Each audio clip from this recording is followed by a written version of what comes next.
بسم اللہ الرحمن الرحیم۔ سعادت کیا ہے؟ سعادت مال و دولت میں نہیں، قارون کے مال میں سعادت تھی اور نہ فرعون کی بادشاہت میں۔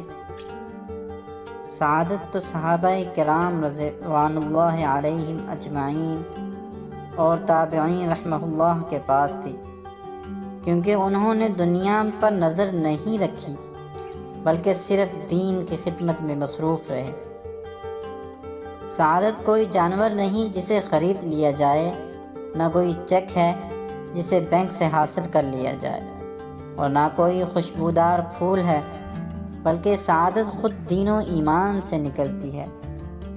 ہم محلات اور خوبصورت گاڑیوں میں سعادت ڈھونڈتے ہیں، حالانکہ یہی چیز ہلاکتوں و پریشانیوں کا ذریعہ ہے۔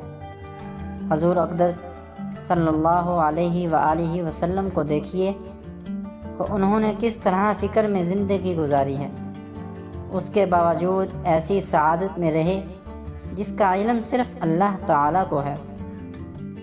حدیث شریف میں ہے کہ نیک کام اچھا اخلاق ہے اور گناہ وہ ہے جو دل میں کھٹکے اور اس کام کو لوگوں کو دکھانا ناپسند ہو۔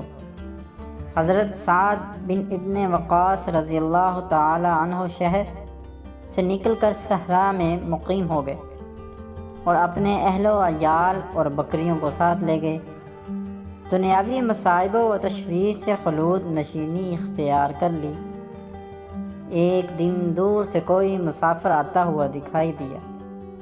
جب قریب پہنچا اور چہرہ کھولا تو وہ آپ کا بیٹا تھا۔ کہنے لگا، اے ابا جان، آپ یہاں خلوت میں بیٹھے ہیں جبکہ شہر میں ملک کی دولت تقسیم ہونے پر لڑائیاں ہو رہی ہیں۔ حضرت سعد رضی اللہ تعالی عنہ نے فرمایا، تیرے شر سے اللہ کی پناہ مانگتا ہوں۔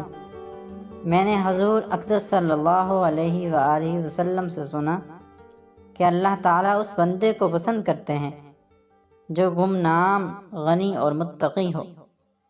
یا اللہ اس دور میں ہمارے ایمان کی حفاظت فرمائیے، آمین۔ ٹھہریے، صرف آپ ہی پڑھ کر آگے نہ بڑھ جائیں بلکہ اوروں کو بھی شریک کریں۔